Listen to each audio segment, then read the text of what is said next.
Ngoyane TV, la voix du sabar.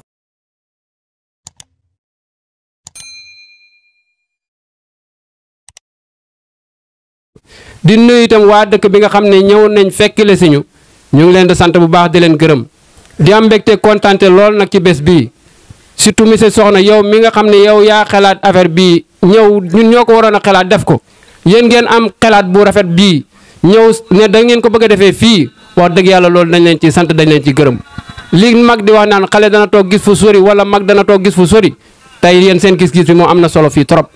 Baye Modou Ndaw luñ ko defalul rek dañ koo amul ñun waa Ngayeen parce que xam nañ ne lu ne def na ko fi ci wàllu njàngale mi bi mu paasee dugg na ci wàllu xale yi affaire yi fu sport heure bu ne moom ñoom ñooy ànd muy guddi muy bëccëg bi mu demee ba léetu sax doomam la daan yebal mu ñëw fii di ànd ak xale yi di ko def kon Baye Modou Ndaw ñun ñu ngi lay sant bu baax ñu ngi lay gërëm kontaan nañ ci sa nekk bi Ngayeen yaakaar naa Ngayeen it fàttewuñ la ndax yëkkati nañ soxna may la ko dëkk nag boo fa liggéeyee ba am fa soxna yaakaar naa ñu dëkk ci dëkk ba tanetuñ la fa kon dañ koy sant bu baax di ko gërëm di ko wax nag dëkk baa ngi nii nag sa dëkk la lépp loo fi soxla te ñu yëg ko lépp luñ ci man incha allah dañ la ko defal waaw ci gàttal daal lii laa amoon lu ma ciy sànni asalaamaaleykum wa rahmatullah.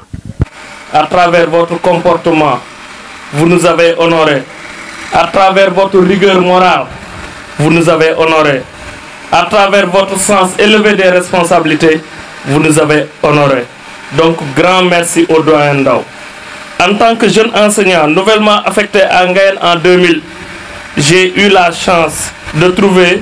votre schéma labellisé. Vous nous avez inspiré encore. Votre modèle est porté à l'échelle. Et Ngayene constitue aujourd'hui un laboratoire dans la recherche de solutions aux problèmes de jeunesse. Les enseignants de la commune s'inspirent de vous et je dois vous rendre compte en tant que témoin de l'histoire. Je vous dirai, doyen,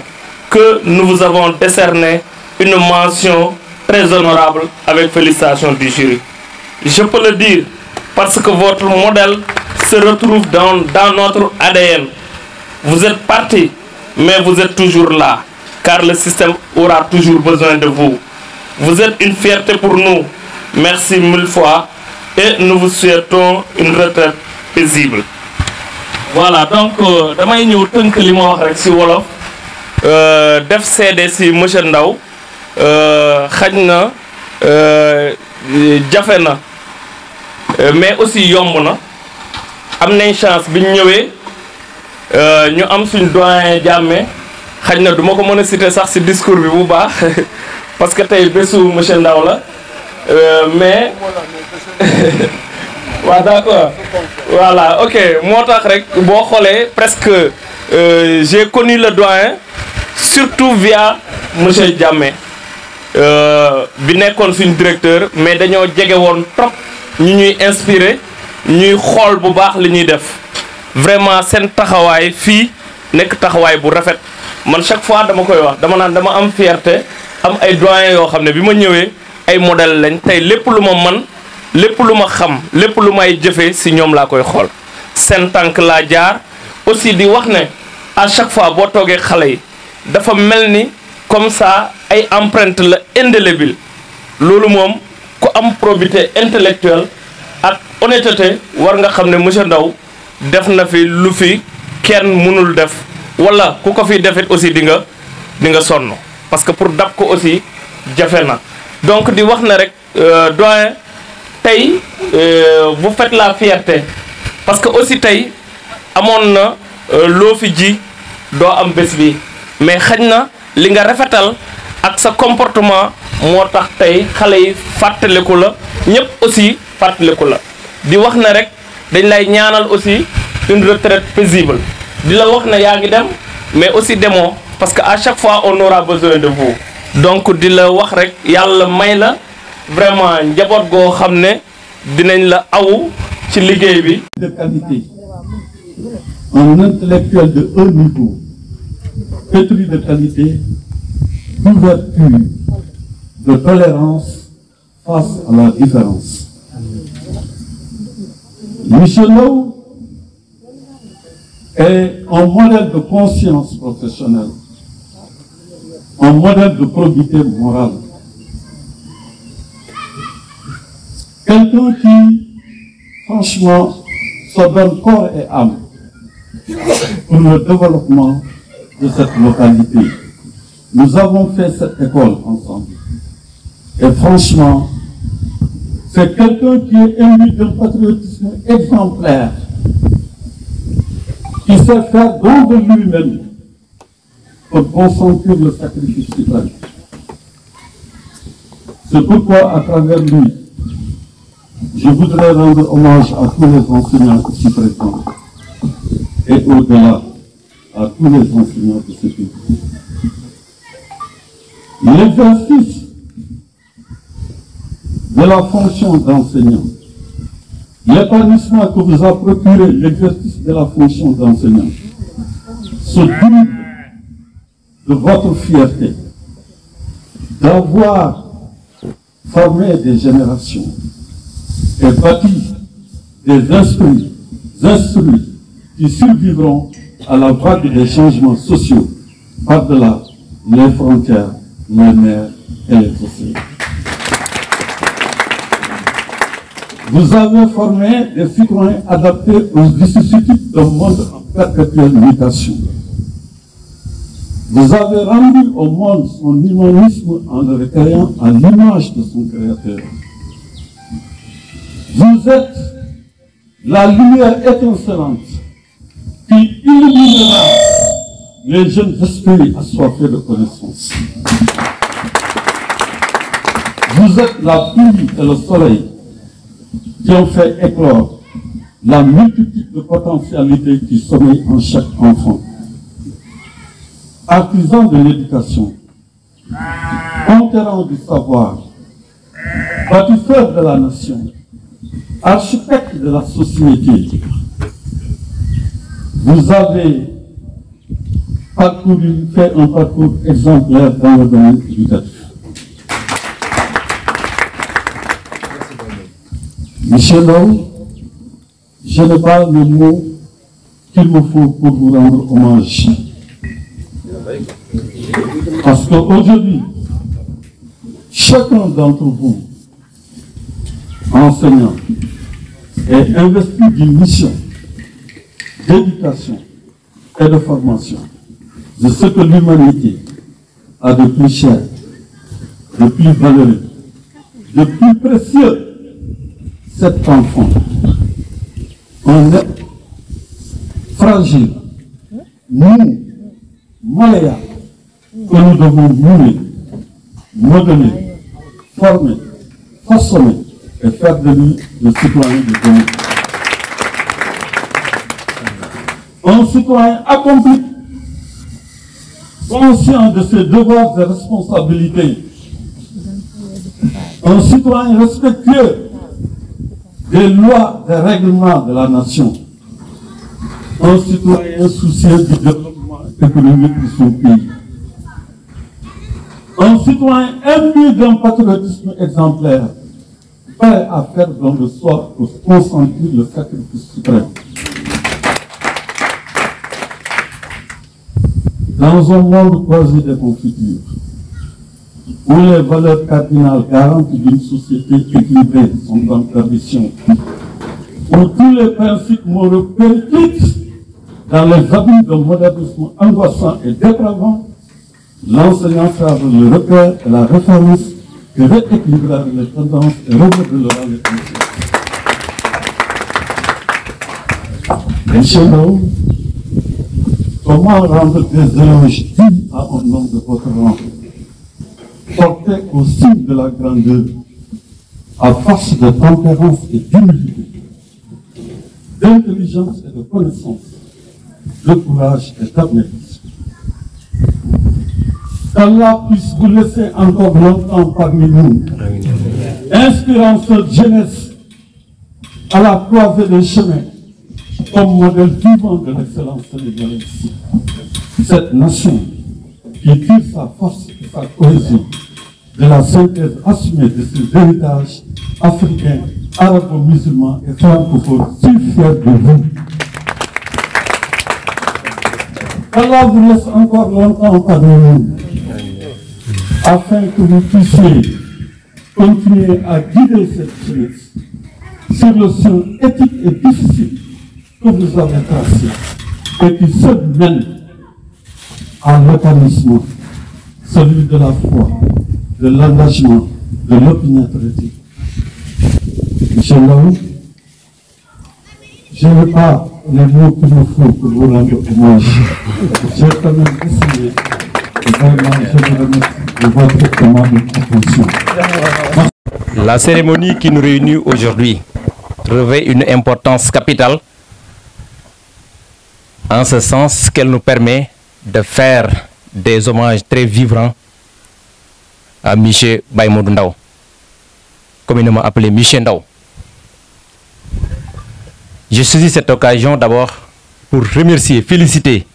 les initiateurs de cette cérémonie. Il s'agit donc de ces anciens élèves. Je vous remercie beaucoup. Donc, je vais parler au nom de notre président de l'ASC Tatadji, Michel Mamadou Gaye, qui devrait prendre parole ici aujourd'hui parce que c'est quelqu'un qui a vécu des moments difficiles, des moments solennels avec Baye Modou Ndao. Véritablement, je voudrais dire que nous avons connu ici Baye Modou à travers l'éducation, comme on a l'adage de le dire. Donc Baye Modou est affecté ici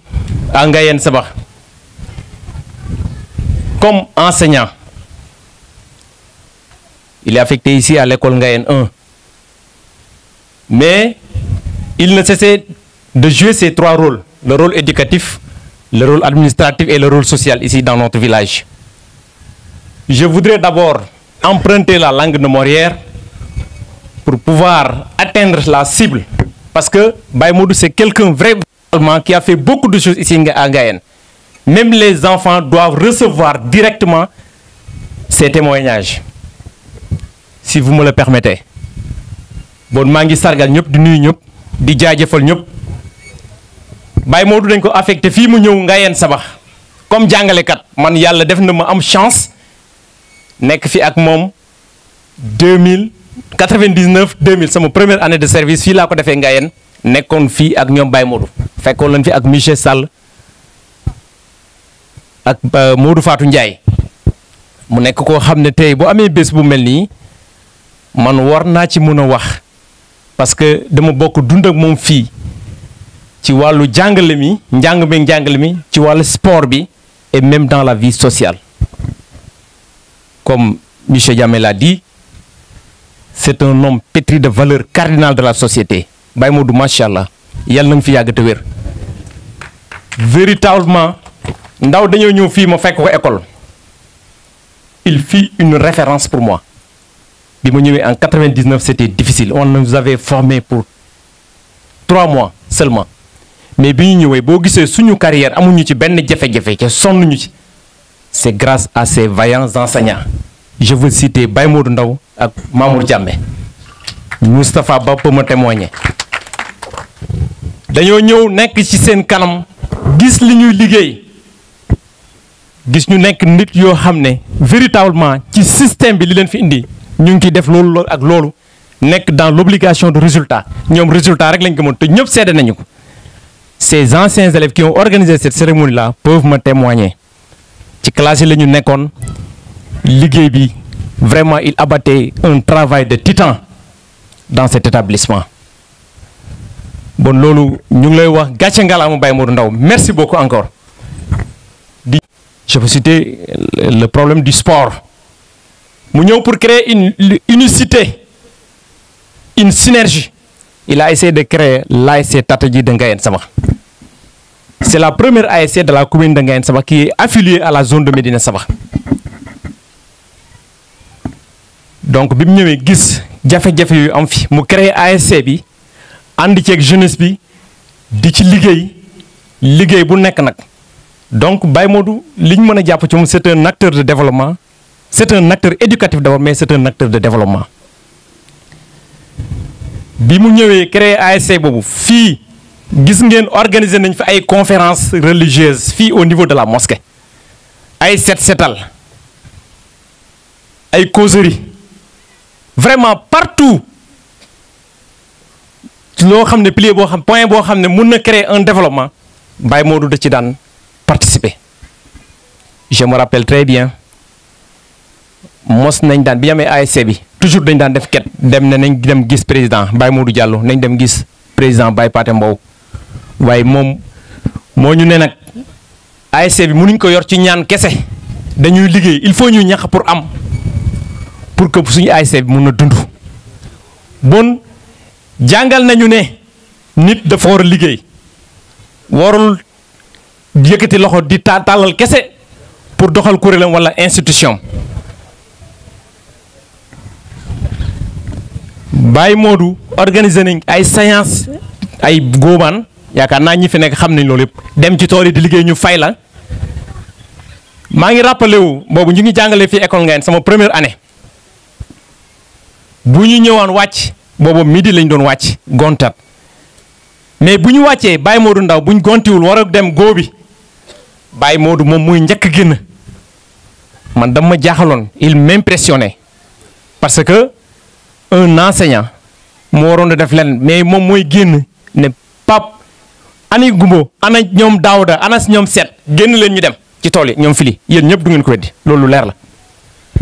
loolu mu nekk un exemple boo xam ne nii duñ ko mos a fàtte ci suñu àdduna vraiment Baye Modou merci beaucoup monsieur Ndaw. Nous sommes wolof mais pour toucher cette fibre sentimentale et cette fibre amoureuse qui nous lie avec monsieur Ndaw, c'est en français que nous nous sentirons mieux à l'aise pour user de ces expressions et de ces mots pour pouvoir dire, exprimer, vider le contenu de notre cœur et de tous ces sentiments-là que nous avons envers lui. Vous allez me le permettre. Wax ci monsieur Ndaw tey je le fais avec une double casquette. Je le fais en tant que un simple ancien élève de monsieur Ndaw ngeen fii laa defee CM2 nekk fekk waa ngeen di fi jàngee mu yor ñu beneen bi je le fais en tant que bon je sais pas je vais m'appeler coordonnateur ou je sais pas en tout cas membre du collectif qui a été formé des anciens élèves de monsieur Ndaw mi nga xam ne vraiment nit ci nekk ñëpp on ne va pas citer de nom nit ci nekk ñëpp vraiment ku nekk góorgóorlu ci sa kéem kattan. Je suis très honoré d'abord et hyper content parce que je suis en face d'une personne que j'aime bien. Je l'aime, il est le principal artisan de cet amour-là que je ressens envers lui. L'amour ne se commande pas, il s'arrache. Il a su user de son ingéniosité, de son humanisme, de son humanité et de tous ces quelques humains qui font de sa personnalité pour arracher cet amour-là que je ressens envers lui. Il me sera très difficile de parler de lui. Peut-être que je ne vais pas succomber à ces sentiments comme l'ont fait certains de mes prédécesseurs. Mais nous allons essayer. Qui fait d'ailleurs monsieur Ndaw, Baye Modou Ndaw, vous me le permettez pour une première fois. Nit la koo xamante ni mënuñu wax ci moom lu ñeneen ñi waxul parce que déjà kàddu yi fi jibaale rek muy kàddu borom rek monsieur Diamé mi nga xamante ni yàgg naa ak moom xam ko di ko remercier de passage parce que maa ngi koy wax léegi ne ko bi mu ñëwee il va me tirer les oreilles parce que je lui ai rien dit ñoo bokk dëkk men sa wax mais waxuma ko dara yëgaluma ko parce que sama xel voilà waxuma ko dara monsieur Ndaw daf ko woo rek mu ñëw bi ma ko gisee vraiment dama sax rus nee naa ko tu vas me tirer les oreilles li fi Pape Mbow wax yaakaar naa ni ça résume mais nag comme on dit en français excès de bien ne nuit pas yaakaar naa tey jii toog di wax ci nit lu baax du doy luñ ci mënti wax keneen su ñuy wax leneen du tax mu doy te tamit nag bis bi bisam la et il le mérite bien il le mérite très bien il le mérite amplement liggéey na fii si Ngayeen lu toll noonu jëflante na ak population yi lu toll noonu ñun ñii daan di ay élèves am je ne dis pas doonoon ay élèves am mais ñun ñi nekk ay élèves am jëflante na ak ñun lu toll noonu koo ci interroger lim lay wax day wuuteeg li la keneen ki wax peut-être quelqu'un va dire que c'est un conseiller pour moi Quelqu'un d'autre peut te dire que c'est un père pour moi. Quelqu'un d'autre peut te dire que c'est un guide. C'est un homme multidimensionnel qui a su mettre en exergue l'étendue de son humanité et de son humanisme pour pouvoir exercer avec professionnalisme, décence et équité sa fonction d'enseignant. L'homme qui est là aujourd'hui en face de nous, M. Baye Modou Ndao, qui est debout sur ses 60 piges depuis février 2022. Juste un bref rappel sur son parcours professionnel que nous avons essayé de faire, ajouter de quelques témoignages que nous avons recueillis et que nous-mêmes nous pouvons faire et que nous allons essayer de faire. Il est entré dans l'enseignement en 1990 avec le DFM, au CFPP, Centre de formation et de perfectionnement pédagogique à Dakar, d'où il est sorti avec le CAP. Ensuite, il va faire le CAP. Sa carrière proprement dite commence par un bref séjour à Thiobon, dans la région de Ziguinchor, département de Bignona. Après avoir quitté le sud du pays, il sera respectivement muté à Ngayen Sabah, à Kersuntu, à Sinthiou Médina, tous ces villages-là dans le département de Nioro-du-Rip. Il passera ensuite à l'école Oumar Ahmed Wan à Dakar avant d'aller terminer sa vie professionnelle au CM John Fitzgerald Kennedy de Dakar en tant que surveillant, où il a pris sa retraite le 27 février 2022. C'est ainsi dire que M. Ndao a servi sa nation avec loyauté et professionnalisme pendant 32 bonnes années, au cours desquelles il a eu à participer à la formation de plusieurs générations, parmi lesquelles figurent des cadres et des savants dans tous les domaines. Il a formé des cadres, et parmi ces cadres-là, dans tous les domaines, on les retrouve, des cadres et des savants dans tous les domaines. Riche carrière, une très riche carrière que M. Ndao a eue. Mais ce qui auréole ce vécu et ce parcours n'est pas que des aptitudes professionnelles, bien qu'il en possède à en offrir à ses collègues, mais cette réussite est surtout facilitée par un humanisme légendaire, un sens très élevé des relations humaines, un esprit créatif, un amour de la vie associative et une ouverture d'esprit symptomatique de sa science et de sa bonne éducation, pour ne citer que ses qualités humaines. Sous marqué ngay nim ko marqué tay marqué ñun ñi nga xamné dañoo jangal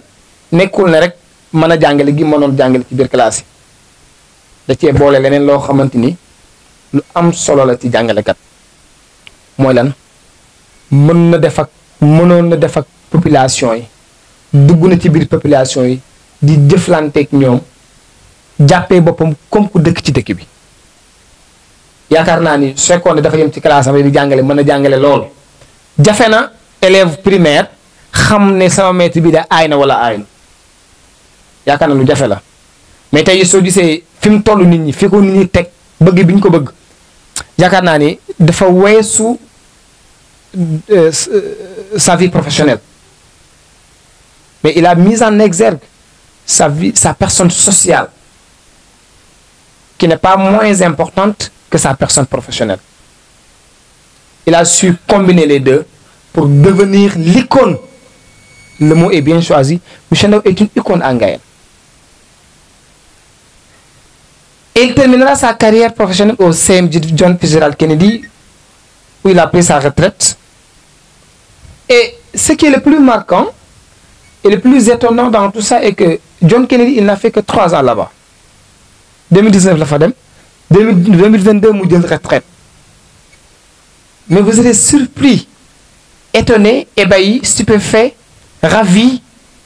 de constater que, de savoir que, malgré la courte durée qu'il a eu à faire à Kennedy, amna salle bo xamanteni turam mo ci nek salle Baye Modou Ndao au lycée au CM John Fitzgerald Kennedy, une salle multifonctionnelle ci école bo xamanteni ñetti at dong nga fa def. Je pense que ça c'est très éloquent, très significatif et très informatif sur les nombreuses qualités qui fondent sa personnalité. Parlant de M. Ndao, la principale du CM John Fitzgerald Kennedy que j'ai appelée moi-même, Madame Sarr Aminata Kane, je l'ai appelée, pour avoir quelques modèles sur M. Ndao. Elle a parlé de Baye Modou en ces termes. Je la cite. Dans l'accomplissement de son travail de tous les jours au CM John Fitzgerald Kennedy, Ndao a toujours fait montre de générosité, de disponibilité, de courtoisie et de respect envers toute la communauté éducative. Il n'a pas duré dans l'établissement, mais il l'a marqué par son sens élevé de la responsabilité. Il a en effet toutes les qualités professionnelles d'un bon enseignant. Compétence, respect des délais, assiduité, ponctualité. Par ailleurs, il est caractérisé par un esprit ouvert et critique, mais surtout par sa constance, une qualité très recherchée de nos jours. Aujourd'hui, il est seulement en retrait, car il continue encore à nous apporter son soutien dans le management de l'établissement. Fin de citation. Madame Sarr mi nga xam ne mooy CM principal CM Kennedy dama ko woo ne ko monsieur Ndao dañ koy d'ailleurs bi ne ko man la Amadou Soxna déjà monsieur Ndao ci mbaaxam jiital na fa sama tur ci lu yàgg loo xamante ni ba xamoon sax ne un jour dina mos a jot ma woo kooku dama ne ko man la Amadou Soxna rek ma ne ma ok monsieur Ndao m'a parlé de vous. ma ne ko dañ koy organiser journée d'hommage, on voudrait avoir un témoignage de votre part. Mais nga xam ne liggéey ak yow vous avez été sa supérieure hiérarchique direct ci la ma jox mooy ne ma ci tànk nit la koo xamante ni ci wàllu liggéeyam amul dara lu ko ci nit mën a wax du ci am na respect ak considération ci ñëpp ñi nga xam ne ñoom la bokkal liggéey wax ci moom ay wax yu rafet moom it mu wax ma ci kooku ay wax yu rafet muy wane ne respect ak considération moo taxoon seen diggante ñoom ñaar et man bi ma gisee sax ñu tuddee ko fa salle bi ak tous les mots que la dame a eu à dire sur lui dans ma tête je me disais que peut-être surveillant général la fa woon. À ma grande surprise il m'a dit qu'il ne fut que surveillant simple au sein du président Kennedy et je me suis demandé quelle aurait été la situation s'il était surveillant général ou en tout cas il avait occupé un poste de responsabilité un peu plus élevé que ça. C'est pour vous dire la dimension de l'homme que nous aurons peut-être du mal à saisir même. Michel Ndao, par ma voix, soyez persuadés de l'infinie reconnaissance de vos anciens élèves de Ngaïm Sabah. Et je suis sûr et certain que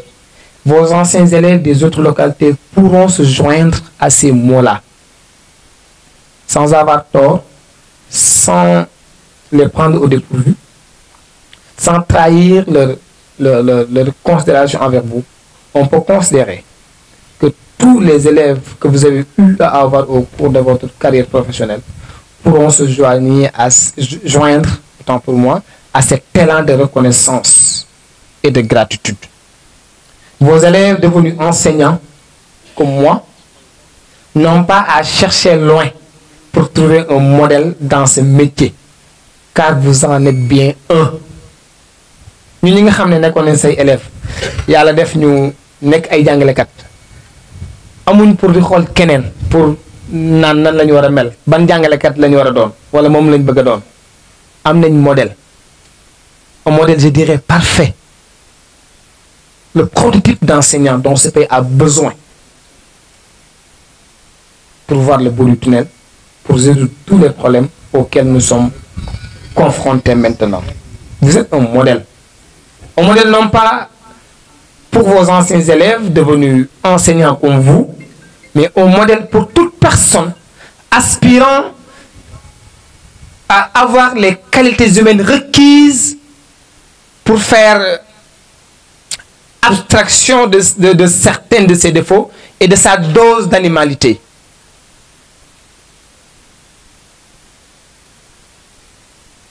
L'adage le dit, on est homme,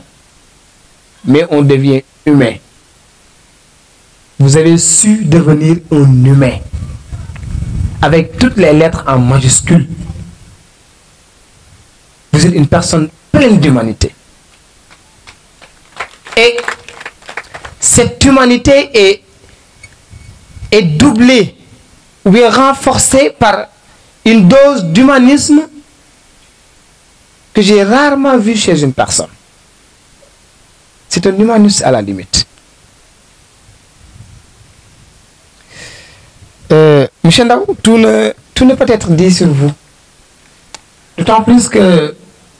nous ne connaissons qu'une infime partie ou bien qu'une infime facette de votre très grande personnalité. Par contre, conformément au hadith du prophète sallallahu alayhi wa sallam qui dit Man la yashkurina, la yashkurila, qui ne manifeste pas sa gratitude envers les hommes, ne le manifestera pas envers Dieu. Nous avons été tenus de dire ces mots.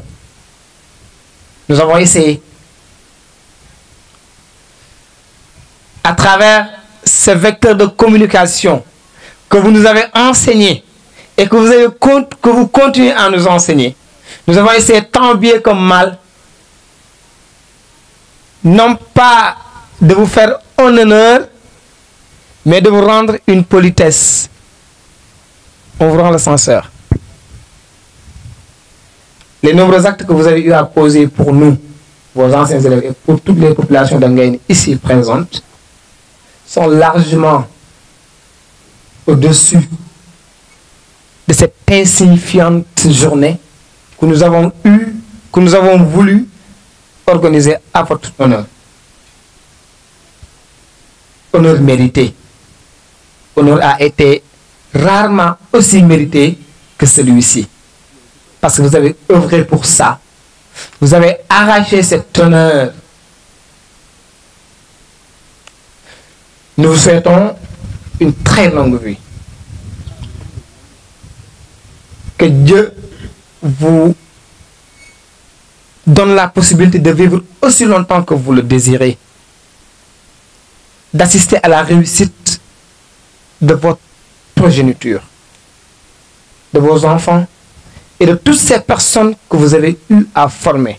de toutes ces personnes pour qui vous avez participé à la construction de leur personne. Je l'ai dit à l'université la dernière fois lors de la conférence,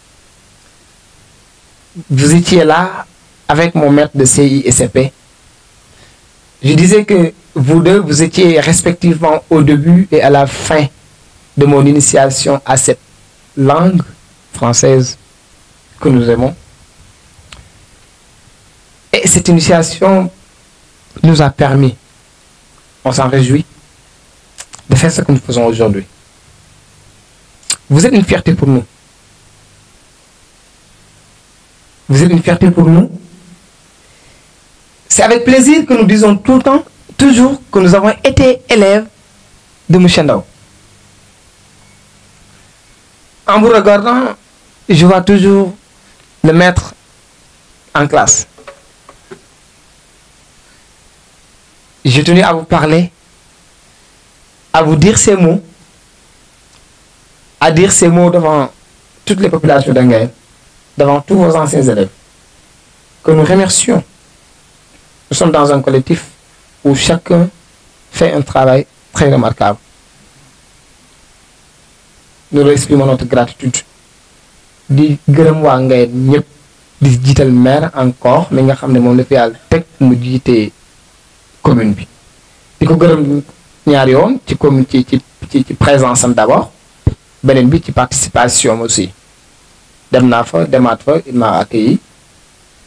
lim ci mën def na ko. Yemu ci tey waroon a génn teew na ci bis bi mais ñu ngi lay sant di la gërëm ci loolu nous vous exprimons notre gratitude et remercions toutes les populations d'Angaïne ici présentes. C'était pas évident, c'était pas très facile. Naaj bi tàng na ñu ngi sant ñëpp di leen gërëm Baye Modou di leen ñaanal yàlla may la fan bu gudd ak wér yàlla may la nga fekkee sa njëriñu njaboot yëpp di leen ñaanal ñu fexe aw ci say tànk. C'est une fierté d'avoir un papa comme vous. Qui n'aimerait pas avoir un papa comme M. Ndao? Vous êtes une fierté. On peut se glorifier de vous connaître. On peut s'en glorifier. J'ai connu M. Ndao rien que ça est une fierté. Vous nous avez eu en classe et vous ne nous avez pas lâché. Jusqu'à présent, vous nous parlez. Je reste pas. Il m'arrive de rester au bout d'une semaine sans l'appeler ou bien sans lui écrire et je vois son appel. Il me dit, après avoir parlé, il me dit, dama doon xool noo def rek. Et ça, c'est moi qui devais le faire tous les jours. Et c'est lui qui le fait. C'est par sa modestie et son humilité. C'est une grande personnalité. Si on était... C'est une très grande personnalité pour résumer. Merci beaucoup, Djeredjef, pour tout. Merci pour tout ce que vous avez fait pour nous. Merci beaucoup pour la personne que vous êtes pour nous. Merci beaucoup pour la place que vous avez occupée et vous continuez d'occuper dans notre vie. Nous vous aimons et vous le disons et vous le réitérons. Longue vie à vous. Merci. Merci. Merci. baax na fekk mbokk yi wax ko ba pare ñun ñu ngi sant yàlla bu baax a baax bi ñu fekkee lu mel nii. Je ne vais pas m'allonger en français parce que tout le monde comprend et parle français olof ici donc olof laay wax du wax français ñu ngi sant yàlla bu baax a baax fekk lu mel ni ñu koy defal suñu mag parce que c'est pas donné à n'importe qui nit bëgg na ko amu ko soo amee sa mbokk ñu koy sargal nga fekk ko doon na sant yàlla kon ñu ngi sant yàlla bu baax a baax di nuyu nag monsieur le maire bi ñu fi fekk di nuyu borom dëkk di nuyu monsieur Moustapha Ba mi nga xamante ni moo ñu dalal ci école am di nuyu waa Ngayeen Sabax yëpp di leen sant ci turu famille Baye Modou Ndaw nag laay waxee raxam laa ñoo bokk ndey ak Baye mais famille bi ñoom ma wax naa wax ci seen kàddu di mu ci bëgg a wax yaa baax daal du weesu yaa baax ci gàttal Baye Modou yéen waa Ngayeen moom mun leen fay yéen a ngi koy sagal ko sax moom tam mun leen fay mais ñun ñu bokk ak moom ñun ñoo mën a seede baax ci moom wér parce que ñoo juddandoo moom màggandoo moom defandoo moom lépp yéen boo leen ko seede ñu seede wuñ ko tamit day mel ni mooy loolu rek mais dama bëgg a wax ci ñetti dimension Baye Modou jàngalekat bi Baye Modou sportif bi Baye Modou père de famille bi Baye Modou nit ki rek ci gàttal jàngalekat bi ngeen ngi wax man mun naa seede daanaka daf ko judduwaale Baye Modou bi mu nekk élève laa la wax xaritam yi mu bokkaloon classe moo daan jàngal képp ku jonjoon teg Baye Modou rek li nga njëkk a gis ci moom rek mooy intelligence bi mu am il est d'une intelligence extraordinaire macha allah yàlla na ko yàlla defal ca képp ku mu jonjoon teg rek li mu lay njëkk a frappé ci moom rek mooy intelligence bi Baye Modou am ak clairvoyance idée yi mu am ku mu jàngoonte rek boo amee problème boo ko waxee bu la waxee rek sa problème da nga ciy génn bu gaaw suñu koñ bi ñu juddoo ñun xale dañ dem ba di ko wooyee Kofi boobu ñu ngi koy wax Kofi Annan Kofi Annan bi ne ko secrétaire général des Nations Unies tellement que problème bu am ci koñ bi bu ci Baye Modou waxul du sotti xule yi ci biir néegi xule yi ci biir kër geeg yëpp bu ci Baye Modou waxul rek du sotti bu woon la ni que dimension sociale bi mu am suñu koñ ñun beneen bi le père de famille Baye Modou il s'est sacrifié pour ses enfants lu mu am njaboot tax moo ko lekk lu mu am nit ñi ñoo ko lekk day boobu boppam xañ boppam pour jàmburu yàlla yi yéen ñuy jontante moo xam ngeen li may wax bu baax li may wax ni ci wàllu mbokk magam bu mbokkal ndey ak bàyyi mi ngi tëdd fii Ngayeen Sabax te fekk ci ko moom moo ko waral mu jëlee ko ba Ndakaw toppul sax ci kooku ñëw ba fii nekk bu baax ngeen may ko fi soxna boobu am fi doom ba tey ji mi ngi tëdd ci Ngayeen Sabax gi moom baaxam moo tax avant kooku di ñëw Gànna Ndaw suñu mag ñëw na fii nekk fekk moom ci ki mu topp moom Badu Ndaw fekk na ko mbir na sax ba Badu Ndaw am fa jabar man mii di wax ak man yéen bi ma jàngee dem université affaire yi dëgër ma dem defoon benn concours 17 résultats yi sant des élèves concours ma dem ma gis ñi ngi déclaré volontariat ma gis département Nioro boobu moo ëppoon quota 55 enseignants lañu doon jël ma di comme am naa fa mag bu góor ba fa nekk dama dem di ay Matam ak yu ma xaw parce que yooyu ñoo ëppoon quota région nord ñoo ëppoon quota ñoom ay 100 enseignants mais zone centre bi département de Nioro moo ci ëppoon quota moo amoon 55 ma ne kon naa dem comme sama mag bu góor ma nga fa dem Nioro mooy gën a yomb ci man loolu moom andi Nioro man ba ma takk fi jabar tey jii en 96 sama doom fi lañu juddoo boo bëri ñibbi ma Dakar ça fait 26 ans que je suis à Nioro te gannaaw yàlla moom moo tax du dëgg kon nga xam ne kon kii yaatal na def na lu ne ci mbokk lu ne def na ko ci mbokk donc loolu yëpp ci ndigal waajur la ko defee suñu yaay moo ko naan jël diw nga yóbbu jël diw nga yóbbu jël diw nga yóbbu muy def loolu. jarbaa tamit fii Ibrahima Gise xam ngeen ko yéen fi ngeen nekkoon ak moom Ahmadou Mbacke xam ngeen ko fi la nekkoon ak moom ñooñu ñëpp moo lay yoroon wala rek ni mu mel ci mbokk. dimension sportive bi ngeen wax ci moom aussi daf ko juddwaale pratiquement suñu équipe nawetaan bi nekk suñu koñ ñun ñu koy wax penc ASC penc bu Gueule Tapée fa la football moom nekk fa entraîneur moo njëkk a jël coupe cadet suñu équipe ci équipe am na presque 50 ans moom mi moo njëkk a jël coupe ci équipe boobu nekk na fa entraîneur senior entraîneur cadet yëpp moom mi fa nekk wala ni rek loolu tamit da ko yàlla ko defal. dégg naa sax ngay joxe cursus am na loo fàtte ci wala xam ne loo xamul def na formation hôtelière ba génn ni ñu koy gis ci c'est un grand hôtelier école lu leer laa lay wax loolu la njëkk a def ñaari concours la defandoo woon réussir hôtelier bi ak bu enseignant bi génnee ñu embauché ko ci ñaar yëpp mu dem topp enseignement bu rek c'est un éducateur né waaw yàlla ko bind mu nekk du ko xamante ni dafay yar loolu la xamul leneen waaw ngeen xam ni rek am ngeen nit ku baax ngeen am dimension ñun mënuñ ko wax yàlla xam ne luñ ci wax rek am na lu ñu bàyyi waaw ngeen xam ne daal vous avez devant vous un très grand monsieur waaw ñi ko mën nag li ñu ci mën ñu mooy ñaanal ko yàlla rek comme ni ko ñëpp ñaanee yàlla guddal fanam yàlla bàyyi ko lu yàgg suñu kanam njabootam gi mu am yàlla teral leen bañ defal ko lépp loo xam ne doom da koy defal waaju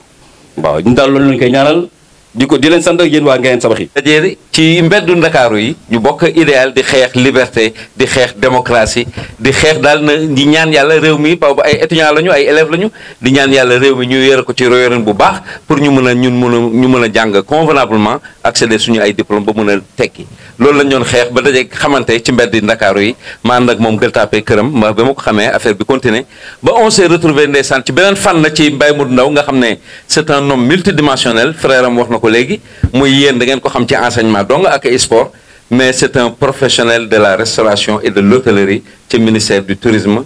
bi mu am diplôme national ci tourisme ak restauration hôtellerie donc mag moom ñu bokk ñu daje fa ci concours ba ñu réussir ñu dugg ensemble ci école de formation boobu tax témoignage boobu il fallait que ma def ko parce que le monde bi ñu ko xamee bari na mais bu ko ñi ko xam ci enseignement tey ñoo koy sargal mais ñi ko xam ñi ko fréquenté ci hôtellerie ak restauration aussi war nañ ko sargal ba tax may ñaan yàlla vidéo bi egg ci ñooñu ba ñu gis ko yëgal naa la ko nag kontaan nañ ci trop déjà mais bu ñu gisee ne monde enseignement bi nga xam ne seen même camarade de promotion moom la ñuy sargal ci enseignement bi ñoom tamit incha allah dinañ ko mën a sargal ci wàllu hôtellerie ak restauration ak tourisme parce que c'est un diplômé d'état ci fànn woowu pour ñu ko xamuloon donc mu nekk koo xam ne témoignage bi benn la ah que ça soit le monde enseignant que ça soit le monde hôtelier ñëpp famille bi xarit yi dëkkandoo yi témoignage bi benn la kon du loo xam ne dañ koy inventé lu dëggu la te bu nit mbir mi bu dëggoo rek boo koy wax day yomb donc ma leen di gërëm yéen waa Ngayeen nga xam ne yéen a def témoignage bu mel ni ci nit koo xam ne ci dundam nga ko defal témoignage parce que d'habitude qu'est-ce qu'on a l'habitude de voir ay témoignages yoo xam ne nit ki bu génnee àdduna ci lañ koy defal témoignage ku nekk lañ ko xamal nga koy andi mais témoignage dëggantaan bi war nit ki pour xale yi di ko gis di am intention di am yaakaar ne ëllëg ak sibir ñoom it dinañ leen def témoignage bu mel nii bu am bi tey bu Baye Modou Ndao comme ça ñu mun koo roy xam ne nit ki ci dundam nga koy defal témoignage mu fi gis ko fekkee ko xale yi gis loolu mun koo roy pour ëllëg ñu am société bu baax bu équilibré moom la politiciens yi di wut moom la ñëpp ñu taxaw naan dañu bëgg a def yóbbu réew mi kanam moom la ñu wut ñu wut mooy doom bu mel ni Baye Modou Ndao père de famille bu mel ni Baye Modou Ndao jàngalekat wala administrateur wala enseignant wala éducateur en grand éducateur parce que éducateur dafa jafe te mun na am ci fànn yëpp moom nag muy éducateur bu confirmé man dama ko bett parce que démb demoon naa ko dinaa ñëw mais xam naa ne gëma ko woon mais xëy naa suba di yang garang-garangi ba heure bi lay doog a egsi ma leen di gërëm di leen sant kontaan trop te dinaa ko yeggee incha allah communauté beneen bu mu bokk ma leen di gërëm di leen. C'est une grande fierté et un grand honneur d'être parmi nous pour parler de la dimension de Monsieur Ndao. Monsieur Ndao fut un éducateur. Il n'était pas un enseignant ici à Ngayeen. Il fut un éducateur. Un éducateur de très haut niveau. Monsieur Ndao, moi je parle sous deux casquettes. Casquette d'ancien élève de l'école 1 de Ngayeen et aussi de ressortissants de Ngayen résidant à Dakar. D'anciens élèves de l'école 1 de Ngayen, M. Ndaw, j'ai pas été votre élève, mais j'ai bénéficié de votre savoir, de vos connaissances. Parce que quand vous enseignez ici à l'école 1, j'étais élève dans cet établissement. Je pense que quand je faisais le C1, vous étiez votre première année ici à Ngayen. Donc on a pu cheminer ensemble dans cet établissement. Je pense de 94 à 98. Donc depuis lors, jusqu'en 2002, on ne reste pas une semaine sans s'entendre. Presque tous les événements, je pars chez lui pour lui faire un ziar. Donc je vais m'exprimer un peu en wolof pour permettre aux autres de bien comprendre mon message.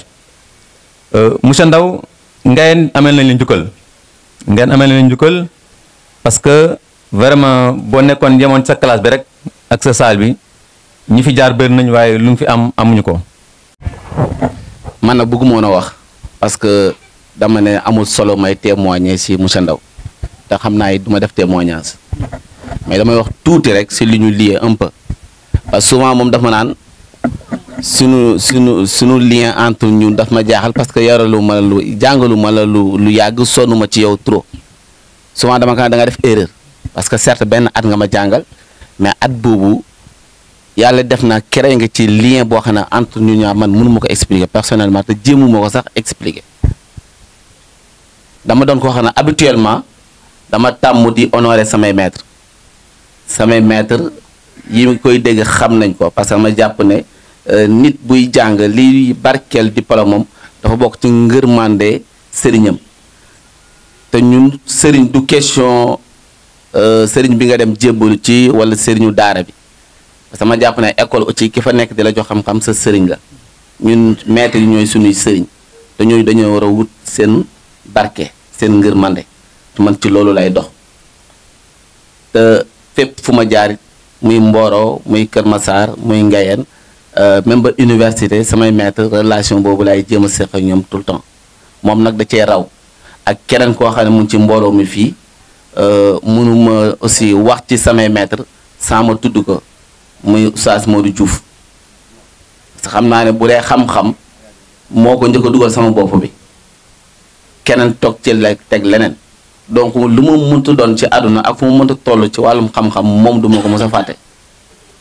ci loolu laay kii Baye Mourou nag li may terminer ci moom mooy benn mbébét bu may mbébét mooy comme que am na fii terrain ci Ngayen Sabax li may mbébét dans un avenir proche que ñu tabaxal ko que mu mën a ñëw dellu ci Ngayen bu fi dellu si tam d'une manière définitive que saa yu jógee fële bu ñëwee mu mën a dugg këram xam ne këram la ñëw dugg loolu moo gënoon tax ma jël parole te yàlla na ko yàlla def ci barke Nabi. amiin. du ma jaar sax si turam coach te baatu coach bi dafa am lu muy firnde lu bari boo demee tubaab bi léegi sax coaching la ñuy wax jàngalekat yi ñu ngi nii duñ ma bàyyi am na mbir yu bari tey dañuy ñaan ay nit ay coach lañ bon baat boobu am na lu muy tekki lu muy firnde lu bari. Baye Modou fi may njëkkee mooy ko aussi ñun ñu si bari tey yàlla may nañu ñu ngi am xëy mais suñu amee humilité tey nañ d'accord ne ñun ñi bari si jeune Ngayen Baye Modou bokk na si suñu teg te damay commencer par tey ki nga xam ne lépp lu ñuy wax si dëkk bi muy maire Goumba Gaye moom moo jiite commune bi formation ay qualité am ak xam-xam bu mu am ak leneen Baye Modou Ndaw mi bokk na si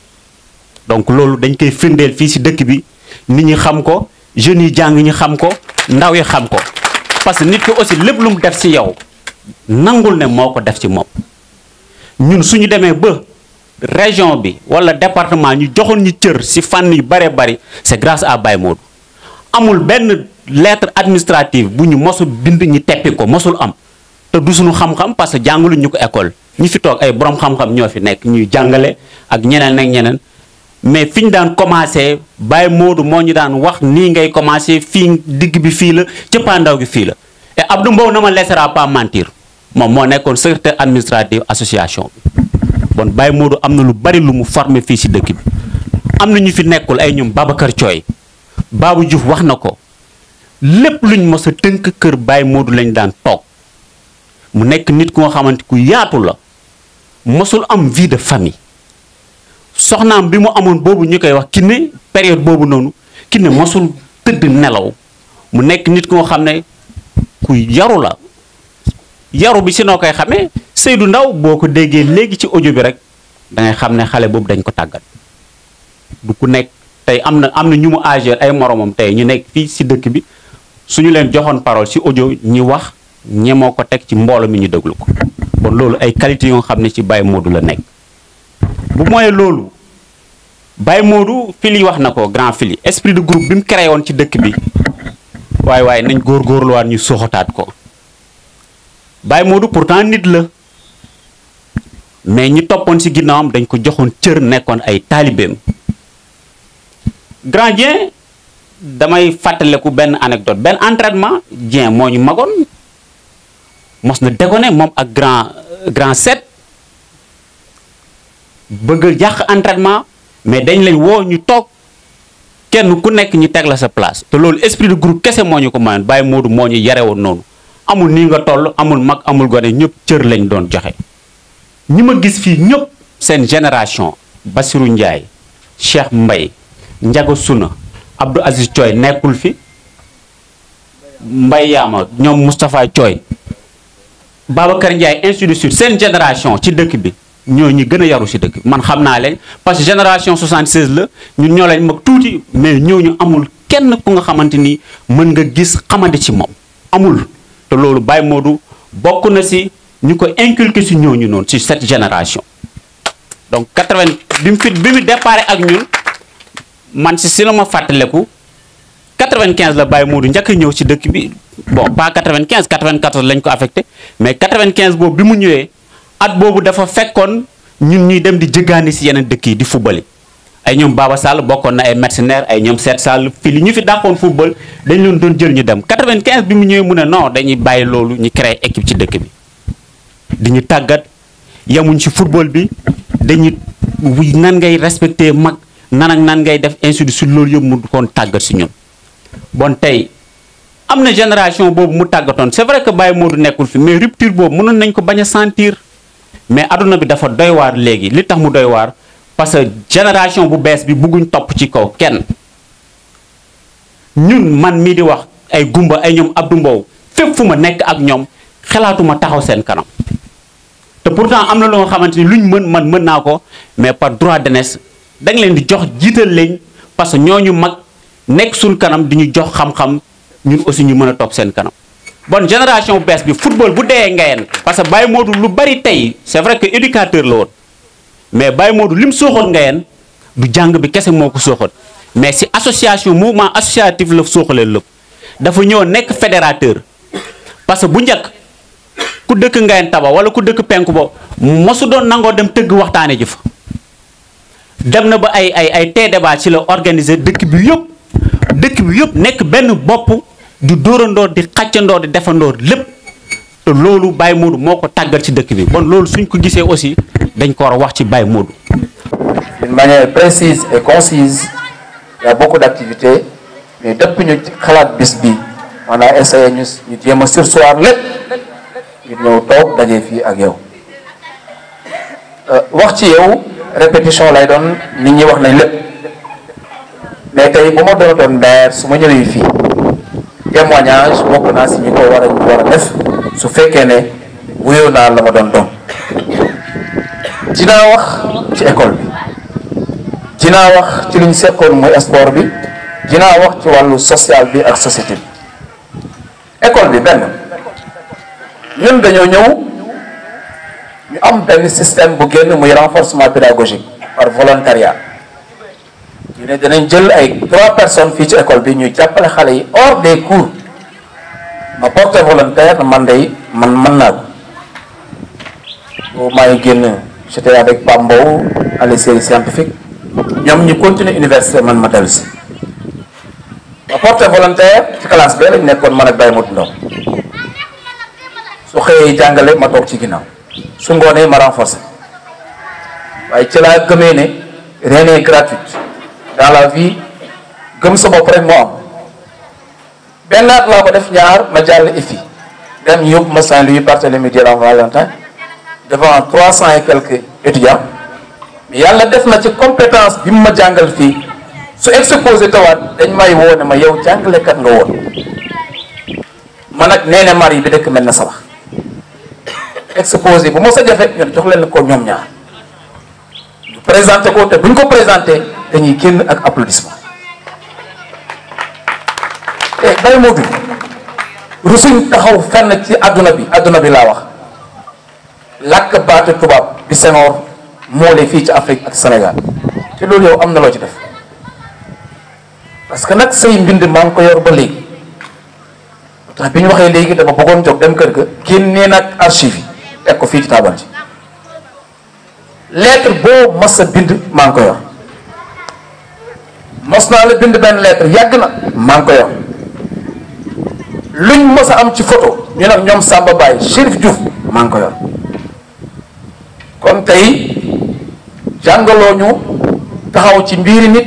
di am lu ñuy ragal ci li ñuy wax jàngaloo ñu taxaw ci biir nit di rus lu ñuy wax jàngaloo ñu taxaw ci biir nit ñi di am complexe jàngaloo ñu également ñu taxaw di xeeb suñu morom wala suñu nawle te alhamdulilah résultat ngay am na fu muy tolloon yow bokk nga ci te tey mun naa wax ne su ma génnee ci njàng mi ma taxaw muy fii di feneen ak feneen ak feneen du ma tontuwanteeg noonu yàlla ak yow du ma sànniwante xeer ak noonu yàlla ak yow parce que yow yaa ñu jàngaloon ne sa yére bi nga sol sax booy toog bu mu la tee toog fi les habits ne doivent pas conditionner ta manière de vivre yow yaa ñu jàngaloon également ne balaa ngeen di wax xalaat leen li ngeen di wax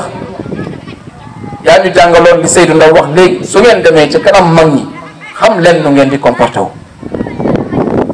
yaa ñu jàngaloon également rawatina man mi daan dénk alal ji dama fexeel ba luñ la dénk heure buñ la fa génnal mu ngi ñëw yaakaar naa balaa ñu daan dem Pape Ndiaye wax na ko et je remercie les talibés de Baye Modou et je vais citer Daouda Ndiaye Seth Sall Abdou Mbow mais je vais citer également ces éléments Bassirou Ndiaye ak Cheikh mais nga xam ne tàggatu Baye Modou Ndaw ñoom moom la ñu wax yow yaa buñ daan dem match ñu def situation financière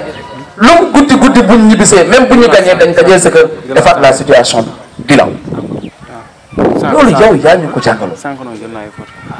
et ma di la wax ne sa formation man bu ma si jaaratoon sama gestion administrative dina ma jaaxal mais saa yu demee ba mbir mi jaxasoo rek je fais appel à tes mots je fais appel à ton savoir vivre je fais appel à tes pensées et yemoo ci loolu mais toujours nga di ñu renforcer di ñu encourager jàppante leen macha allah ba ñu ngi fi bàyyi ki la tuddee doom muy Seth Sall baatu jëmmi Baye Modou Ndaw lañ koy xoolee xalaatuñ weeranteeg moom xalaatuñ xulóog moom ndax gëm nañ ne bokkoon na ci ñi la gën a jege fii ci dëkk bi may wax nag ne tey bi Baye Modou Ndaw di ñëw Ngayeen booba Ngayeen jafe na de booba Ngayeen métti na booba am na ñoo xam ne am na mbedd yoo xam ne duñ fa jaar am na grand place yoo xam ne am nañu ko moom kenn du ko wax waaye li may wax mag ñi xam nañ ko boo métti woon na lool et puis division boo xam ne dëkk bi mooy loolu kenn xamul Baye Modou Ndaw ñëw ne ñu rien n'est impossible man bokk naa ci élément yi njëkk a jàpp ci loxo ne ma mën nañ defar dara Ngayeen mën nañ defar dara Ngayeen ma ne ko ci naka mu ne ma nañ fexe ba boole dëkk bi ci lañ créé association Tataji biñ créé association Tataji di def ay sensibilisation koñ par koñ am na ko wax léegi ko ñu cooyeen ko ñu Ngayeen Taba ko ñu tëgg kenn ku nekk sa ASC jàkkaarloo ngi fii raam daana ngi fii melaxa ngi fi ku fubal fii doo fubal fii ku fubal fii doo fubal fii loolu moo fi nekkoon pour ñu xam jëf ji il faut ñu retracer waat histoire xam fi mu jógee soo ko xam fi ñu yegg si fan la bi ñu demee ba ASC bi taxaw bureau bi man la ak moom ak Madiabo di président Baye Modou Ndaw nekk secrétaire bi man ma nekk trésorier bi ñu déparé yees métti na lool bu ñu daan fobali defe naa Babou Diouf mii laa daan fëgg Babou jógoon jàpp ci dimbali ñu ñooñ luyee oto boobu yoon bi métti na ñu dem ci borom oto yi Mamadou Diallo ñaan ko Mamadou Diallo abal ñu oto ñu dem ci Paate Mbow may ñu carburant ñu dem ci Babou Diouf mu fëgg poosam jox ñu dañ daan wër Baye Modou jàngal ñu ne tàllal loxo dañ ko war a wees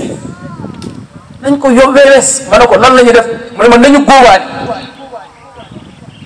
ban kan nga mën a imaginer doomu dëkk bi muy fayee ko weer bu Baye Modou de fayee ko jamono boobu mu taxaw ne leen nañ góobaani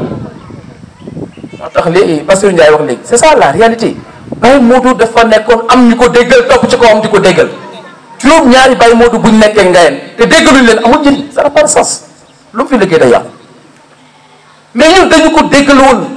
2 heures allahu akbar nit ñaa ngi julli nga julli bu 2 heures mu téye fasam bu xonq bi man ma téye jaasi ji gars yi topp ci kaw ñu dem ci àll bi jox ñu ay tool bi ñu fay ñu koy góob pour la maanaam pour Ngayeen Baye Modou pour ñun ñu sant ko nekkul ñaari bâche yi de lu ñaari bâche yi lañ koy sante te wax naa ko l'organisateur monsieur Soxna que je remercie beaucoup parce que ñëw na fa ñaari yoon ñu échangé si parce que organisation Baye Modou Ndaw kuy wuyoo élève wala xarit wala rek suñ la wooyee kay cotiser si ngay tardé dañ koy wuyoo waaye doonoo ko kenn ku ne si ñun Baye Modou jàngal na ay douanier jàngal na ay gendarme ay policier lépp mu ngi ci biir te kenn ku ne mënoon ngay gëdd sa salaire ngir Baye Modou Ndaw moo tax su ma déggee wax nañ ko tuddee Baye Modou tuddee nañ ko stade bu pare wala duñ ci ñëwaat on n'en revient pas stade Ngayeen est baptisé au nom de Baye Modou Ndaw qu'on le veuille ou pas ah c'est fini mais encore je lui ai dit la semaine passée Baye Modou Ndaw parcelle yi ñu dagg daf ci am doomam da ci am c'est moi qui va signer ça kooku buñ ci ñëwaat c'est fini du lu ñuy wax pour lu neex nit wala ñu wax parce que moom xam na ne bi ñuy ànd it ci ASC bi daa ma wax loo xam ne dama ci jublu askan wi kontaan wala nit kontaan dafa am ñu yàlla bindeewul noonu ndax jamono bi ñu doon rayante ji dem Kaymoor fubali moo tax njaga suna du ma ko mën a fàtte bu ñuy tudd Baye Modou Ndaw ak Aziz Thioy ndax keroog bi ñuy fubali Kaymoor oto bi fees gars yi histoire fii ci xurum njaga dawee fii moom Aziz ba Kaymoor départ dawaat fekkaat ñu Ngayeen qu'est-ce qui est plus engagé que ça dafa am nit ñoo xam ne dañuy jàpp te duñ bàyyi si tu vois Bassirou Ndiaye ni muy waxee c'est un fruit voilà un élément formé typique de Baye Modou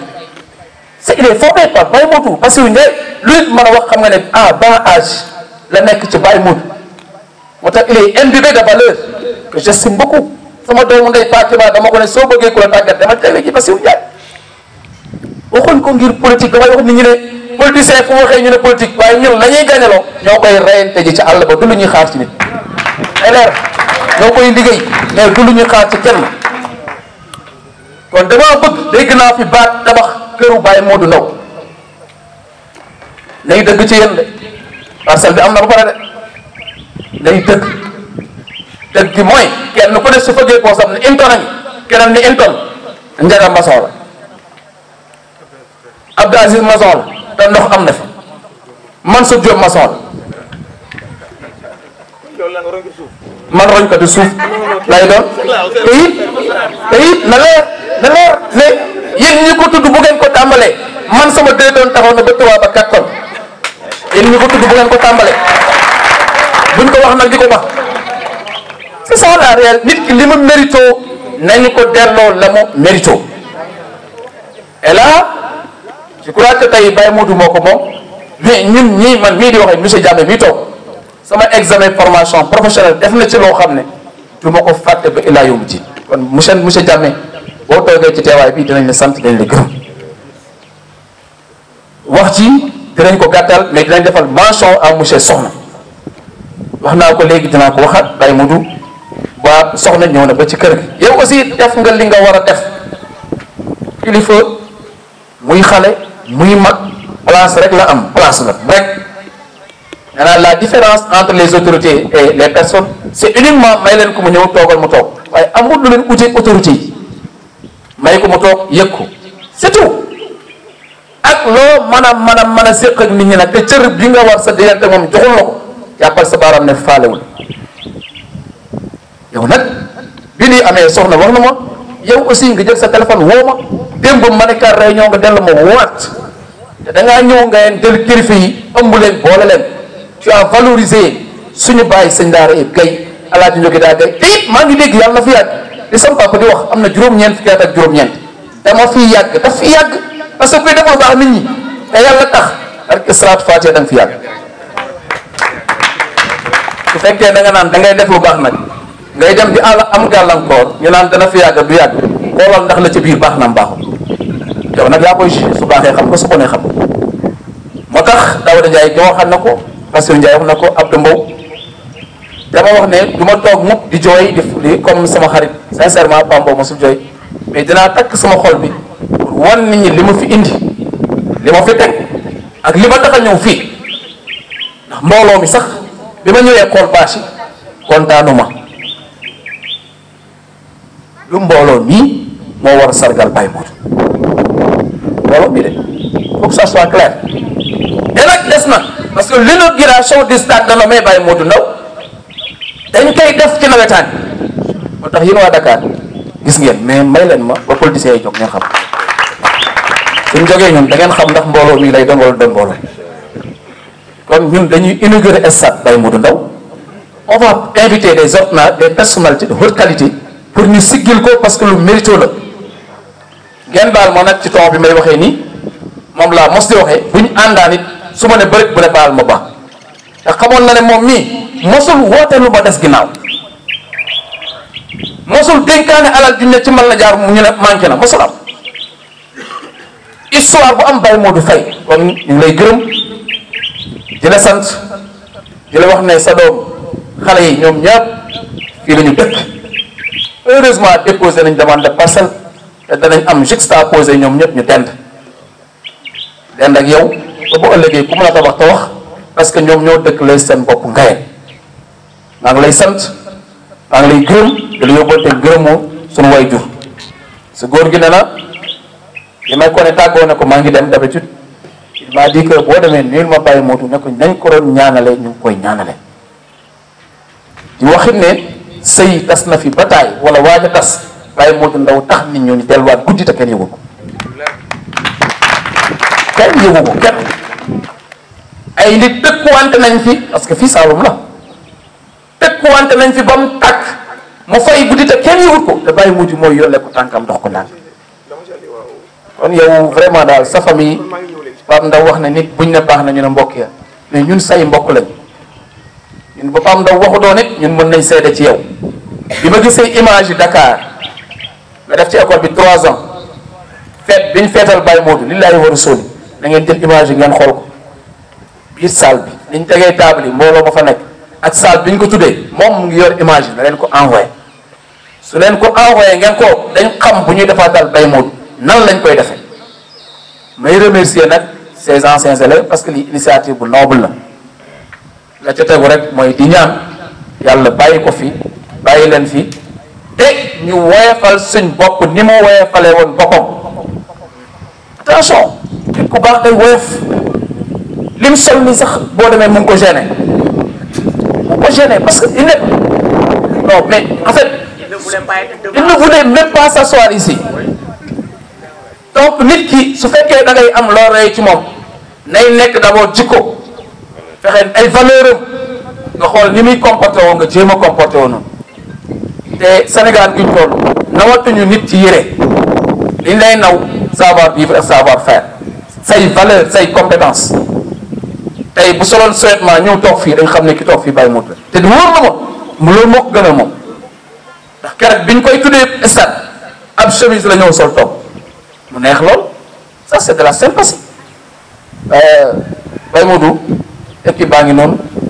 lan fi defaroon li fi baax ba tey mu ngi fi baax. Limité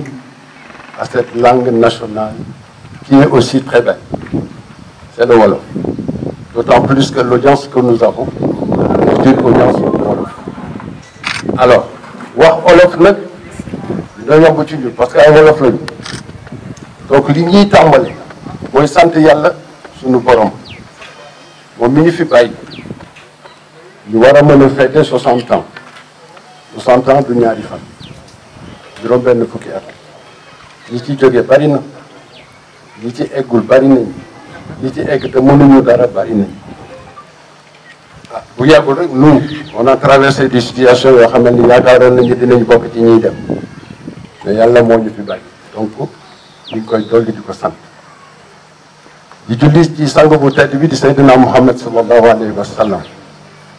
ah di sant aussi sunuy waajur parce que lu nit mën a gis ci ñun rek ba naw ñu wala mu sopp ñu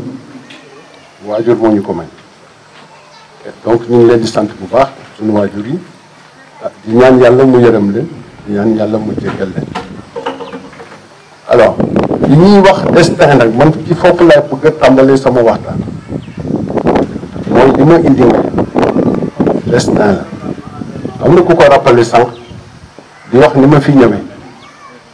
mais sama carrière officiellement Casamance le départ ba génn en 90 ñu yóbbu ma IEF Bignona bu njëkkoon IDEN lañ daan wax ma dem Bignona ñu yóbbu ma dëkk bu ñuy wax Cobon ma dem Cobon insécurité bi amoon Casamance ndax yàlla dugal ci man ragal mënu ma fa toog nga xañ na am na suma moroom yu amoon fit ba toog xañ na ci yar ëpp ñu ma fit mais waxtu boobu man aw ma fitu toog fa ma daal di dem ma demee jaar naa fi ma war a jaar ci wàllu administration wax ak ñoom parce que il n'était pas question ma di fa toog aussi te du ma fa liggéey parce que sama xel nekkul ci liggéey ma dem wax ak autorité yi ñu xamal ma ni mën naa toog inspection bi njonna ba situation bi daal ma toog gisuma lu ma xam ma dëpp ñibbi Dakar bi ma demee Dakar toog naa fa presque 1 an et quelques 2 ans yu ma liggéeyul di fayeeku ma toog ba ab diir lu ma mësul wax kenn xaj na suma waa kër sax mësuñ ko xam ci man ñu suspendre sama salaire ma toog di ko dégg suma waa kër xamuñ ko boobu maa ngi yor jabar yor ay doom dundal ma war leen jàppale suma waajur yi war leen mais kenn xamu ko ci man mais yàlla suturaal na ma ba avant j'avais fait l'école hôtelière c'est l'occasion me remercier qui Alioune Ba de tout suma xarit suma doomu ndey ñu bokk lu bari li muy wax ci man ci mbaax ci moom la ëpp bañul dara 300 kilomètres la xëy def ko ku la fonkul naw la bëggul la sopp la xañ na du ko def il est seul à bord jóge Ngiriñ ba Ngayeen te ku ne xam ne ni Ngayeen jegewul mais jaral naa ko ko moom alors donc yàlla sutural na ma bopp avant may jàngale di def naa école hôtelière curé bi ñu ma suspendre moom ma nekkoon ci hôtel yi di liggéey pour subvenir aux besoins de ma famille c'est comme ça qu'on m'a remis dans l'enseignement après cette suspension ma ñëw en octobre 94 ñu affecté ma Kaolack ma ñëw Kaolack je trouve le doyen Sissoko il était chargé du personnel mu ne ma booy fii benn poste rek moo fi des ma ne ko ban mu ne ma Nioro ma ne ko mais yóbbu ma ñëw Nioro je trouve un autre doyen très sage waa Nioro dinañ ko xam Souleymane Ndiaye il est plus connu je crois sous le nom de Souleymane Pays Souleymane Ndiaye très bien alors mu nekk doyen nekkoon pas bi ma ñëwee en tant que jeune enseignant qui vient de sortir moom laa fekk mu nekk secrétaire général u inspection bi à l'époque mu ne ma ñaari poste ñoo fi des Ngayeen Kaymoor xaw ma ci benn mais xamal na ma ni Kaymoor moo gën a jege taax yi parce que jàpp na ni Dakar laa jógee taax yi dina ma intéressé mu ne ma mais Ngayeen nag dafa ruxe de moo ngi sowetu frontière ba mais moo gën ci jaboot parce que nee na ma jege na frontière tudd na ma fi sax ay bois veine yu ci daan jaay yu may mën a permettre ma defar sama ay meuble ak yu mel noonu ma ne ko sans hésiter yóbbu ma Ngayeen alors donc loolu dafay indiquer un peu quelque chose qui est prémonitoire merci alors parce que xaw ma fi te on m'a fait choisir 2 centres te benn bi jege na ma pour quelqu'un qui vient de Dakar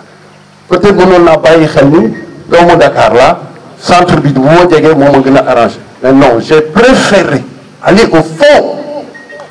te xaw ma lu may fekk au fond te yàlla peut-être ci xitmaam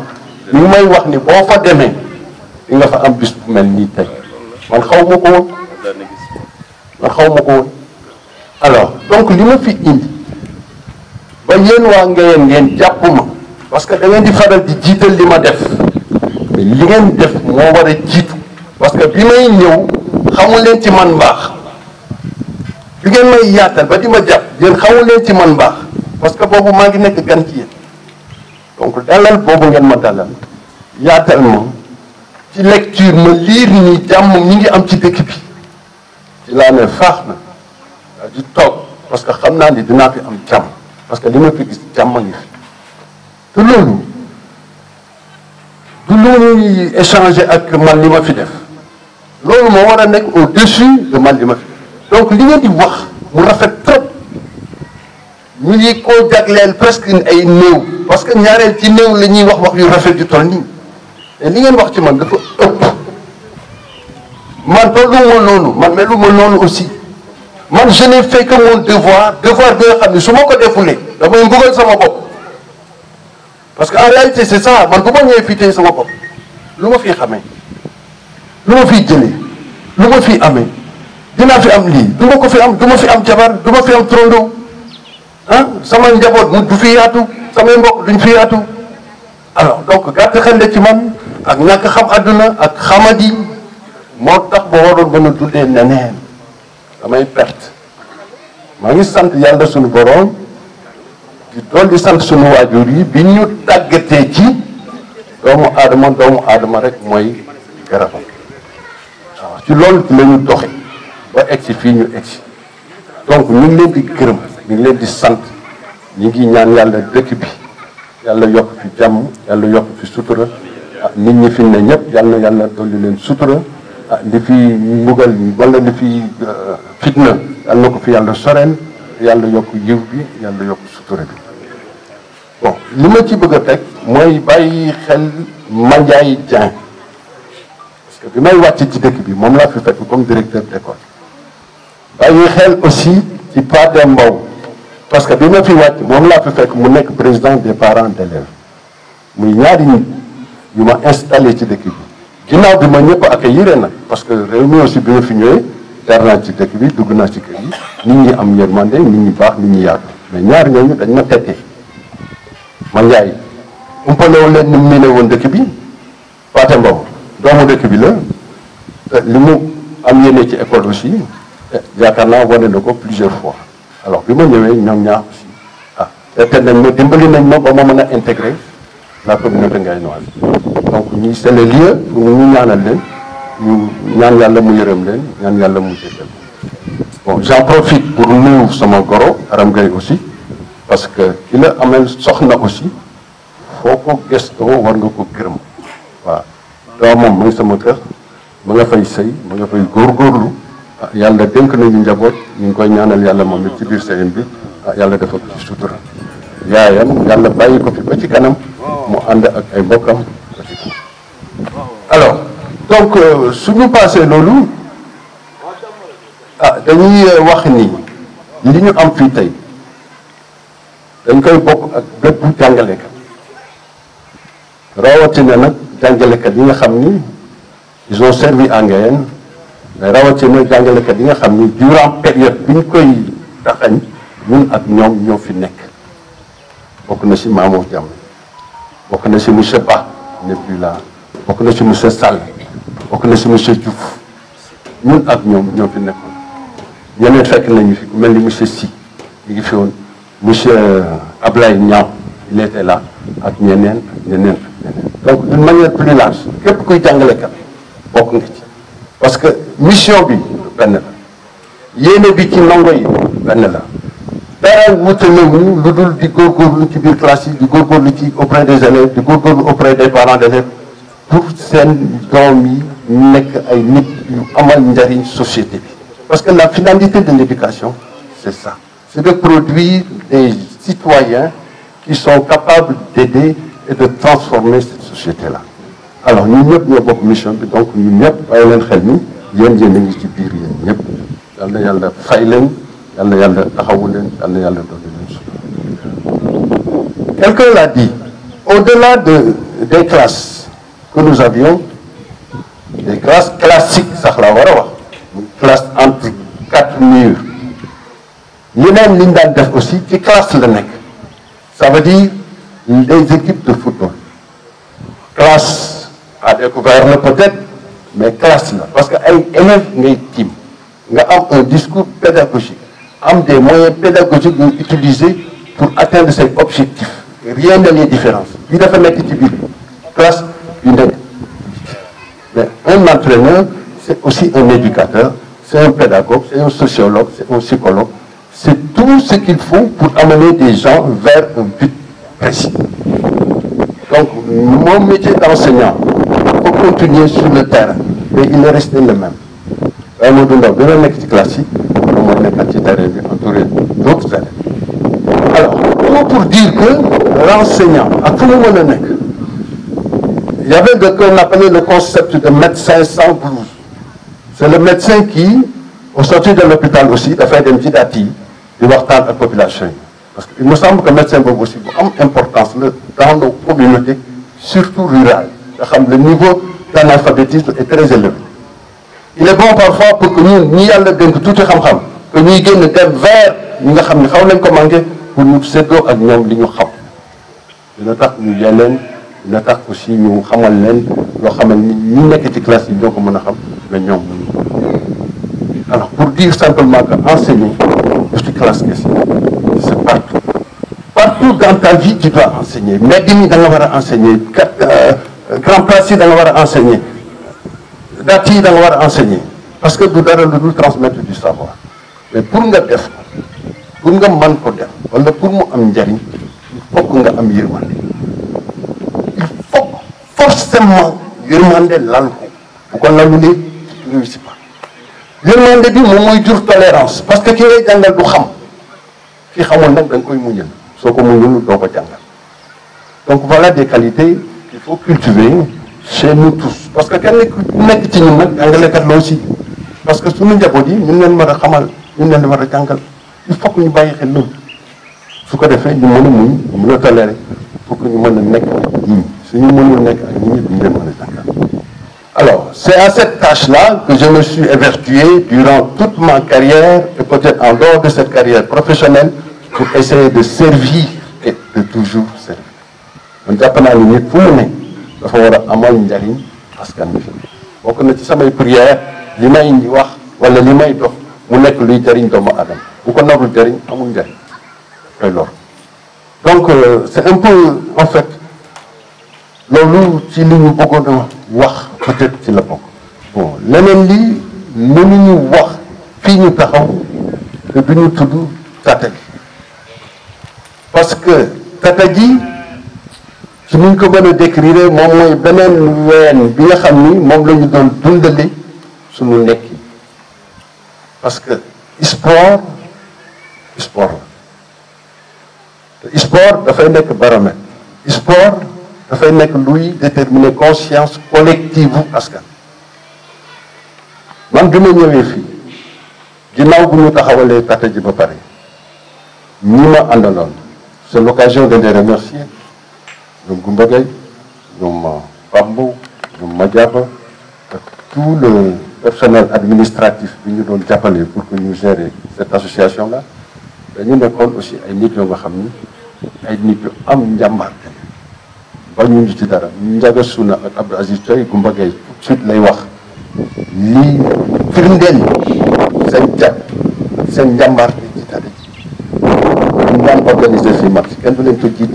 ci gas ci tàkk ci organiser ainsi de suite donc lu baax lu ñu am organisation moo ñu ko mayoon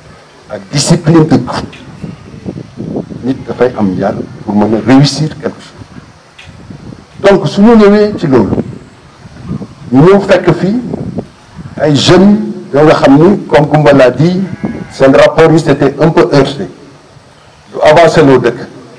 il faut que nit ñi xam ko nangu ko jeunesse bu ñu àndul dëkk bi du avancé bu ko defee li ñu ci waroon ñun mooy ñu fexe nañ leen boole wut ay moyens pour ñu àndaloo leen ñoom ñëpp ñu jëm ci kanam football loolu ci fonction yi loolu ci la bokk c'est sa fonction de base, c'est sa fonction première. Il faut que nous, ils sont à 11, kenn ku nekk di tirer, te ñu tirer ñoom ñëpp dans le même sens, bokk même objectif, bokk lu ñu bëgg, loolu mooy joxe doole. te loolu bu ñu ko defee ci terrain bi, ça se traduit aussi en dehors du terrain. Donc culture boobu ñu développé ci biir jeune Ngayeen yi, peut-être tey ça nous a permis que ñu am benn Ngayeen uni, des jeunes qui ont compris que di dafay am ay déclic quoi. Et que déclic bi li ko indi mooy bi ñu ñëwee ne ñu bëgguñu mercenaire. Parce que mercenaire c'est pas un plus-value maanaam du luy yokk askan. Parce que du askan mooy def ñeneen ñoo def à la place des citoyens de la communauté. Donc ñu ne non non non li ñu muñal mercenaires yi ba tàggat leen ba ñu xam dara suñ ko muñalee suñu ñoñ yi ñoom it dinañu xam dara.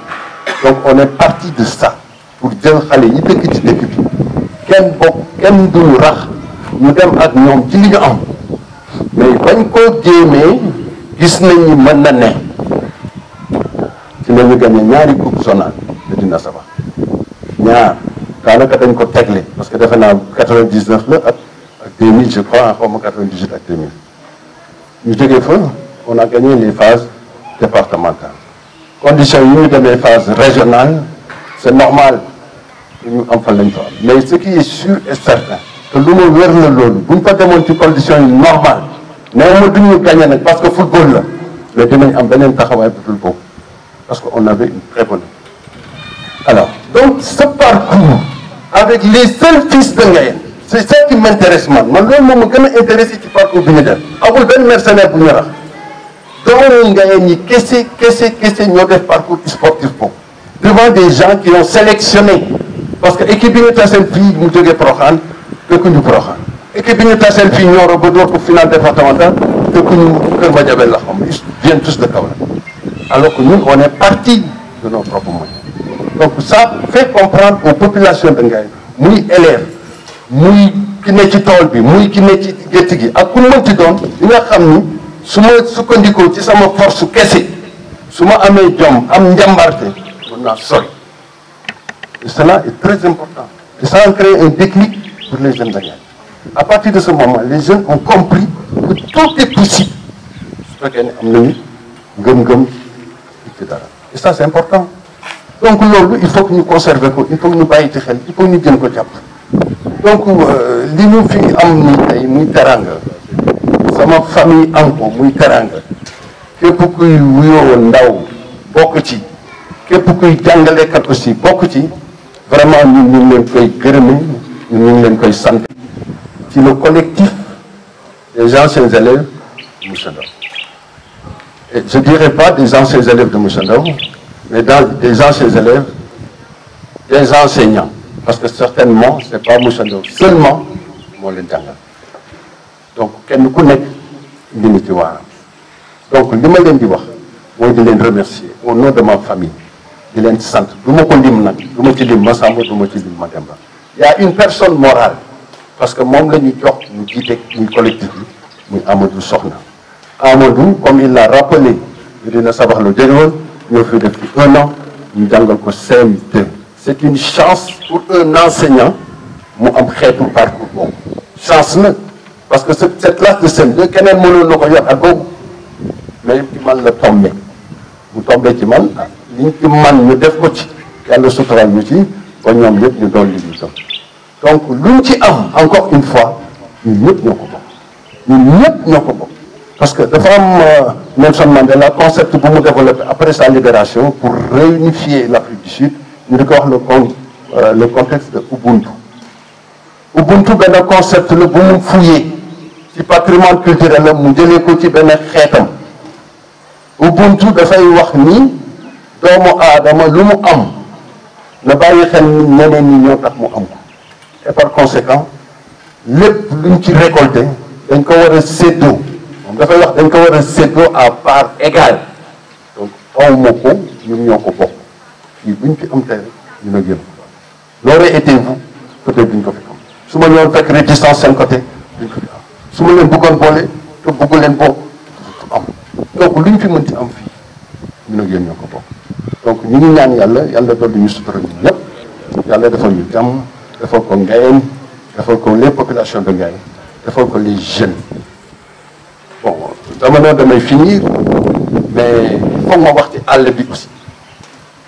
dina xaw a bizarre un peu ma toog fii di wax ay waxu àll bi mais àll bi c'est une préoccupation man aussi parce que soo bëggee nit da nga koy wax ni àll bi moo la fi bàyyi l'environnement moom moo ñu fi bàyyi xaw ma yéen a ngi dégg xaw ma déggul mais il faut que les gens comprennent que l'environnement moo ñu fi bàyyi il faut que ñuy toppatoo seen environnement et ça c'est très important wala xoolee les productions là yi ñuy bay nii ñu ñuy delloo ginnaaw comparé ak bu njëkkoon da ngeen di laajte lan moo tax te boo leen ko laajte aussi daf leen di won ni nature bi moom mooy dégradé wu suuf si dañuy wax ni dafay dee lan moo ko rey et qu'est-ce qu'on a fait aussi pour restaurer ça mais on n'a rien fait li ñuy wax carré defe naa carré lañ koy wax de li ndox mi di créé fii lan lañ ci def pour arrêter ko absolument rien bu yàggee tool yi aussi dootuñ ko gis sax buñ ci bay parce que suuf yëpp day dem garab yi anamu bi ma fii ñëw daan naa waxtaan ak mag ñi ku mel ni ay Alaaji Bakar dama daan dem néegam dañ doon toog di waxtaan mais bu la waxee ay diggante looyin ak fii li fi nekkoon ci garab que nit ñi ñemewuñu sax génn bëccëg tellement c'était touffu ak aujourd'hui gisuñu garab ci àll bi et loolu ça va inquiéter les gens dafa war a tiital nit ñi poussière yu bari yi ngay gis yi c'est parce que amuñu garab yu arrêté poussière on n'en a pas ngelaw bu jógee fi mu ne ñëpp laqatu parce que amuñu garab nit mënul téye ngelaw mënu ko yàlla garab la ñu wàccee pour mu atténuer ñu loolu donc yooyu il faut que ci suñu programme monsieur le maire que ñu bàyyi ko xel. minimum 3 ans. Très bien. ku ñu jox parcelle Ngayeen. kër këyitu kër balaa nga koy jox. Oui. Très bien. Donc c'est un programme très ambitieux. gars yi su politique bi définir dara il faut que population yi jàppale ko ci il faut une bonne communication rek pour que nit ñi jot ci mën ko taxawal pour que mu nekk réalité. parce que encore une fois man j'ai fait l'expérience ànd naa fii ak jigéen ñi di reboiser fii presque at boobu chaque kër man dugg naa planté fa arbre fruitier soit citron lay doon wala leneen mais à chaque fois damay demander population bi benn garab rek lañ leen sas fexe leen ba bu mu dee mais boo fa jaaraatee 2 semaines après ñëpp ay dee xam nga loolu aussi du dimbali sa bopp il faut que nit ñi bàyyi xel loolu ah ñun ay nitu àll lañu il faut que ñun nangu suñu statut de campagnard ce n'est pas une honte être campagnard mais il faut qu'on l'assume soo ko assumer tu vas faire vivre les urbains yow yaay doon seen kilifa ñi ci taax il faut que nit ñi nangu ko ñu liggéey par rapport à ça ñi war a bàyyi nañu bàyyi ñi war a jëmbati nañu jëmbati ñi war a toppatoo jur gi dañu toppatoo jur dañu moytu àqu jur yi aussi nañu moytu àqu jur yi dama leen di wax du ma gisaande je ne suis pas un théologien aussi mais c'est des faits qui sont réels les animaux c'est des êtres vivants yàlla moo leen sàkk te amal nañ ñu njariñ donc nañ leen toppatoo nañ toppatoo jur gi nañ leen di dundal nañ leen di sang nañ leen di faj ainsi de suite ainsi de suite donc voilà vraiment le dernier message que je voudrais adresser aux populations de Ngayeen à ma population à mes frères à mes sœurs